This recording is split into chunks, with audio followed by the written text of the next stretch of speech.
Hello everyone. K C E T ಅಪ್ಲಿಕೇಶನಿಗೆ ನೀವು ಅಪ್ಲೈ ಮಾಡಿದಾದಮೇಲೆ ಅಪ್ಲಿಕೇಶನ್ ಫಾರ್ಮ್ನ ಡೌನ್ಲೋಡ್ ಮಾಡ್ಕೊಬೇಕಾದ್ರೆ ಸಾಕಷ್ಟು ಜನ ರಿಸರ್ವೇಷನ್ ಕೋಟಾ ಕ್ಲೈಮ್ ಮಾಡಿದ್ದು ಅಲ್ಲಿ ತೋರಿಸ್ತಾ ಇರಲಿಲ್ಲ. ಈ ಸಾಕಷ್ಟು ಪ್ರಾಬ್ಲಮ್ಸ್ಗಳನ್ನ ಫೇಸ್ ಮಾಡ್ತಾ ಇದ್ದೀರಾ. ಆ ಕಾರಣಕ್ಕೋಸ್ಕರ ಅದನ್ನು ಯಾವ ರೀತಿ ಸರಿಪಡಿಸ್ಕೊಳ್ಳೋದು, ಅದರಲ್ಲಿ ಏನು ಪ್ರಾಬ್ಲಮ್ ಆಗಿತ್ತು ಅದನ್ನೆಲ್ಲ ಕಂಪ್ಲೀಟಾಗಿ ಈ ಒಂದು ವೀಡಿಯೋದಲ್ಲಿ ನಾನು ತಿಳಿಸ್ಕೊಟ್ಟಿದ್ದೀನಿ. ವೀಡಿಯೋನ ಕಂಪ್ಲೀಟಾಗಿ ವಾಚ್ ಮಾಡಿ. ಮತ್ತು ನಮ್ಮ ಚಾನಲಿಗೆ ಇನ್ಯಾರು ಸಬ್ಸ್ಕ್ರೈಬ್ ಆಗಿಲ್ಲ, ಸಬ್ಸ್ಕ್ರೈಬ್ ಮಾಡ್ಕೊಳ್ಳಿ ಮತ್ತು ವೀಡಿಯೋಗೊಂದು ಲೈಕ್ ಮಾಡಿ. ನಿಮ್ಗೇನಾದ್ರು ಡೌಟ್ಸ್ ಇತ್ತು ಅಂತಂದರೆ ಕಮೆಂಟ್ ಮಾಡಿ.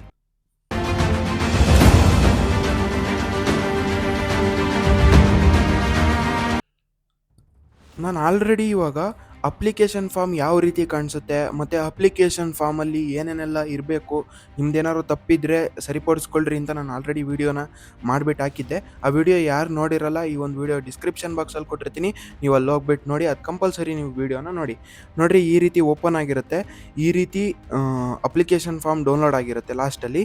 ಇವಾಗ ಇಲ್ಲಿ ನಿಮ್ಮ ಸಿಗ್ನೇಚರ್ ಆದಮೇಲೆ, ನೀವು ಇಲ್ಲಿ ಏನು ಅಬ್ಸರ್ವ್ ಮಾಡ್ತಾ ಇದ್ದೀರಾ, ಇಲ್ಲಿ ಕ್ಯಾಂಡಿಡೇಟ್ ಸಿಗ್ನೇಚರ್ ಆದಮೇಲೆ ಈ ಲಾಸ್ಟ್ ಪೇಜಲ್ಲಿ ನೀವು ನೋಡ್ತಾ ಇರ್ಬೋದು. ಇಲ್ಲಿ ಲಾಸ್ಟ್ ಪೇಜಲ್ಲಿ ಈ ರೀತಿ ಬಂದಿರುತ್ತೆ, ಅಂದರೆ ಕ್ಯಾಂಡಿಡೇಟ್ ಕ್ಲೈಮು ಡೀಟೇಲ್ಸ್ ಅಂತ ಬಂದಿರುತ್ತೆ. ಇದು ಸಖತ್ ಇಂಪಾರ್ಟೆಂಟು, ಅಂದರೆ ಇದು ಬಂದಿರಲೇಬೇಕು. ಅದಾದಮೇಲಿಂದ ನೀವು ಏನು ಸ್ಟಡಿ ಇಯರ್ಸ್ಗಳಿಗೆ ಕ್ಲೈಮ್ ಮಾಡಿರ್ತೀರ ಅದು ಕಂಪ್ಲೀಟಾಗಿ ಇಲ್ಲಿ ತೋರಿಸ್ತಾ ಇರುತ್ತೆ. ನೀವು ನೋಡಿದ್ರೆ ಪ್ರತಿಯೊಂದು ರಿಜಿಸ್ಟರ್ ನಂಬರ್ ಆಗಿರ್ಬೋದು, ನೇಮ್ ಆಗಿರ್ಬೋದು, ಜೆಂಡರ್ ಆಗಿರ್ಬೋದು, ಡೇಟ್ ಆಫ್ ಬರ್ತ್, ಕ್ಯಾಟಗರಿ ಇಲ್ಲಿ ಕರೆಕ್ಟಾಗಿದೆಯಾ ಅಂತ ಒಂದು ಸಲ ಚೆಕ್ ಮಾಡ್ಕೊಳ್ಳಿ. ಮತ್ತು ನೀವು ಯಾವುದಾದ್ರು ಕೋಟಾಗೆ ಅಪ್ಲೈ ಮಾಡಿದರೆ ಅದನ್ನು ಇಲ್ಲಿ ಕಂಪ್ಲೀಟಾಗಿ ಇಲ್ಲಿ ತೋರಿಸ್ತಾ ಇರುತ್ತೆ. ಓಕೆನಾ? ಇದೆಲ್ಲ ಕರೆಕ್ಟಾಗಿದೆಯಾ ಅಂತ ಒಂದು ಸತಿ ಇನ್ಫಾರ್ಮೇಷನ್ನ ನೋಡ್ಕೊಳ್ಳಿ. ಮತ್ತು ಸಾಕಷ್ಟು ಜನಕ್ಕೆ ಈ ಒಂದು ಏನು ಕ್ಯಾಂಡಿಡೇಟ್ ಕ್ಲೈಮು ಡೀಟೇಲ್ಸು ಡೌನ್ಲೋಡ್ ಆಗ್ತಿರಲ್ಲ.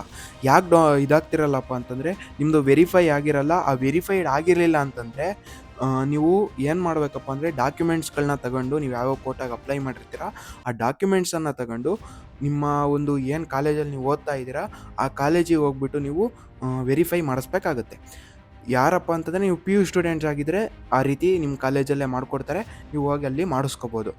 ಅಥವಾ ನೀವು ಅಕಸ್ಮಾತ್ ಏನಾದ್ರು ಡ್ರಾಪರ್ಸ್ಗಳು ಅಥವಾ ಲಾಂಗ್ ಟರ್ಮನ್ನು ತೊಗೊಂಡು ನೀವು ಅಪ್ಲೈ ಮಾಡಿ KCET ಬರಿತಾ ಇದ್ದರೆ, ನೀವೇನು ಮಾಡಬೇಕಪ್ಪ ಅಂತಂದರೆ, ಗೌರ್ಮೆಂಟ್ ಕಾಲೇಜ್ ಯಾವುದಾದ್ರು ಒಂದು ಗೌರ್ಮೆಂಟ್ ಕಾಲೇಜಿಗೆ ನೀವು ಹೋಗ್ಬಿಟ್ಟು ನಿಮ್ಮ ಡಾಕ್ಯುಮೆಂಟ್ಸ್ಗಳನ್ನ ಕೊಟ್ಬಿಟ್ಟು ವೆರಿಫೈ ಮಾಡಿಸ್ಬೋದು.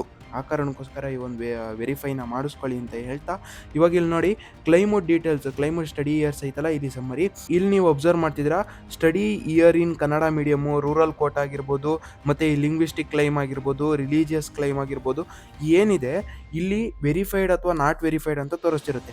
ಇಲ್ಲಿ ಕೆಳಗಡೆ ಅವ್ರು ಕೊಟ್ಟಿದ್ದಾರೆ ನೋಟ್ ಪಾಯಿಂಟಲ್ಲಿ, ನೀವು ಅಬ್ಸರ್ವ್ ಮಾಡ್ಬೋದು, not verified details to be verified at the second PU college level.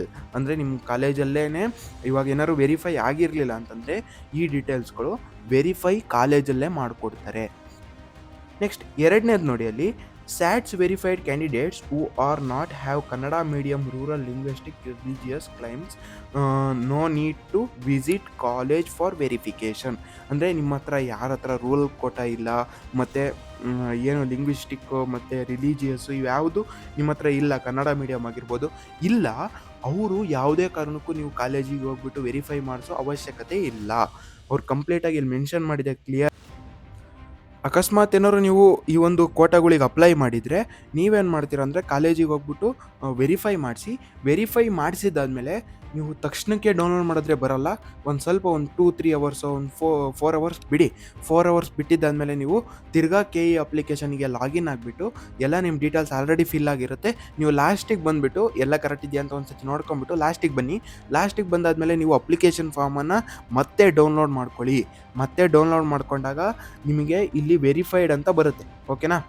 ಕಂಪ್ಲೀಟಾಗಿ ಇಲ್ಲಿ ಇನ್ಫಾರ್ಮೇಷನ್ನು ವೆರಿಫೈಡ್ ಅಂತ ಬರುತ್ತೆ. ನೀವು ಯಾವುದಕ್ಕೆ ಅಪ್ಲೈ ಮಾಡಿರ್ತೀರ ಅದು ವೆರಿಫೈಡ್ ಅಂತ ಬರುತ್ತೆ. ಆವಾಗ ನಿಮ್ಮದು ಎಲ್ಲ ಕರೆಕ್ಟಾಗಿದೆ ಅಂತ. ಇವಾಗ ಅಕಸ್ಮಾತ್ ಏನಾದ್ರು ನೀವು ಅಪ್ಲೈ ಮಾಡಿರೋವಂಥದ್ದು ಸಾಕಷ್ಟು ಜನ ಏನಂತ ಕೇಳ್ತಿದ್ದಾರೆ ಅಂದರೆ, ಇವಾಗ ಎಡಿಟ್ ಮಾಡಲಿಕ್ಕೆ ಅವಕಾಶ ಯಾವಾಗ ಕೊಡ್ತಾರೆ ಅಂತ. ನೀವು KCET ಅಪ್ಲಿಕೇಶನ್ ಆಗೋಕ್ಕೆ ಲಾಸ್ಟ್ ಡೇಟ್ ಯಾವಾಗವರೆಗೂ ಇರುತ್ತೋ ಅಲ್ಲಿವರೆಗೂ ನೀವು ತಿರ್ಗಾ ಲಾಗಿನ್ ಆಗಿಬಿಟ್ಟು ಬೇಕಿದ್ರೆ ನೀವು ಏನು ಬೇಕಾದರೂ ಚೇಂಜ್ ಮಾಡ್ಬೋದು. ಅಲ್ಲಿವರೆಗೂ ಅವಕಾಶ ಇರುತ್ತೆ. ಮತ್ತು ಇವಾಗ ಕೌನ್ಸ್ಲಿಂಗ್ ಆಗೋಕ್ಕಿಂತ ಮುಂಚೆನೂ ಸಹ ಇಷ್ಟು ವರ್ಷದಿಂದ ಎಡಿಟ್ ಮಾಡೋಕ್ಕೆ ಅವಕಾಶ ಕೊಟ್ಟಿದ್ದರು. ಈ ವರ್ಷ ಕೊಡ್ತಾರೋ ಹೆಂಗೋ ನೋಡಬೇಕು. 90% ಕೊಡ್ತಾರೆ. ಓಕೆನಾ? ಆ ಕಾರಣಕ್ಕೋಸ್ಕರ ನಿಮ್ದು ಏನಾದ್ರು ಡಾಕ್ಯುಮೆಂಟ್ಸ್ ತಪ್ಪಿತ್ತಂತಂದರೆ ಇವಾಗಲೇ ಅಲ್ಲಿವರೆಗೂ ಕಾಯೋಕ್ಕೆ ಹೋಗ್ಬೇಡಿ. ಇವಾಗಲೇ ಒಂದು ಸಲ ಚೆಕ್ ಮಾಡ್ಕೊಂಬಿಟ್ಟು ಮತ್ತಿರ್ಗಾ ಏನಾದ್ರು ತಪ್ಪಿತ್ತಂತಂದರೆ ನೀವು ಮತ್ತೆ ಸರಿ ಮಾಡ್ಕೊಳ್ಳಿ. ಮತ್ತು ಇನ್ನೊಂದು ವಿಷಯ ನೆನಪಲ್ಲಿ ಇಟ್ಕೊಂಡಿರ್ರಿ, ನೀವು ಏನು ಸೆಕೆಂಡ್ ಪಿ ಯು ಮಾರ್ಕ್ಸ್ನ ತೆಗಿತೀರಾ ಅದು 50% KCET ಎಕ್ಸಾಮ್ ಕೌನ್ಸ್ಲಿಂಗ್ ನಡೆಸಬೇಕಾದ್ರೆ ಅದನ್ನು ತಗೋತಾರೆ. ಮಾರ್ಕ್ಸನ್ನು ಮತ್ತು ರ್ಯಾಂಕನ್ನು ಅಲಾಟ್ ಮಾಡಬೇಕಾದ್ರೆ ಅವರು 50%ಅನ್ನು ನಿಮ್ಮ ಪಿ ಯು ಬೋರ್ಡಲ್ಲಿ ಏನು ತೆಗ್ದಿರ್ತೀರ ಮಾರ್ಕ್ಸು ಅದನ್ನು ಕನ್ಸಿಡರ್ ಮಾಡ್ತಾರೆ. ಆ ಕಾರಣಕ್ಕೋಸ್ಕರ ನಿಮ್ಮ ಪಿ ಯು ಎಕ್ಸಾಮಲ್ಲಿ ಚೆನ್ನಾಗಿ ಬರೀರಿ. PC MB ಏನು ಇವು ಕೋರ್ಸ್ ಸಬ್ಜೆಕ್ಟ್ಸ್ಗಳಿದ್ದಾವೆ, ಈ ಕೋರ್ಸ್ ಸಬ್ಜೆಕ್ಟ್ಸ್ಗಳಲ್ಲಿ ಚೆನ್ನಾಗಿ ಬರೆದು ಒಳ್ಳೆ ಮಾರ್ಕ್ಸನ್ನು ಪಡೆದುಕೊಳ್ಳ್ರಿ.